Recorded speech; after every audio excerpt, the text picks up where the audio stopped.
So we both were public school teachers in New York City. I was teaching in the Bronx and I taught special education, and Tony was teaching science.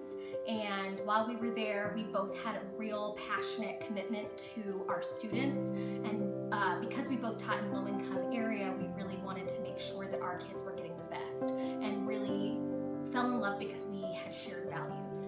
And when I decided and kind of told Tony I wanted to move closer to my family in Nebraska and to pursue a career in law at Creighton University, he joined me and decided to come along with me for what has now been an adventure.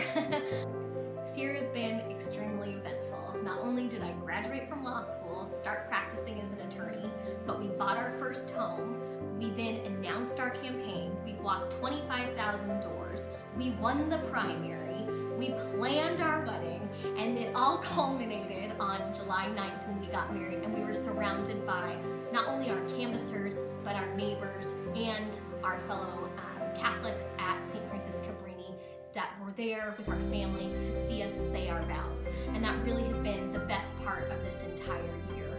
We have found such close relationships here in Nebraska, not just through law school, but also through his time and commitment in the community. When he had the opportunity to join the Omaha School Board, it felt like such an amazing fit. Everything that we do goes back to making sure that our students that we had in our classroom were able to get not just a quality education, but were able to have a community that embraced them and loved them and provide them with all those opportunities. And here in Nebraska, we found that not just for ourselves, but believe in that for all of our kids here in South Omaha. And that's part of the reason why he's now running for the legislature, and why we work every day for the people in this community to understand and see that it's not just about getting Tony elected, but really it's about having somebody who sits and listens. It's about having an individual who understands what it's like to live in poverty. It's about having an individual who understands what it's like to come from an immigrant background, which the majority of our community is. And this is where my family's from. My family were Polish immigrants and that immigrated here to Omaha, and then now are all across Nebraska.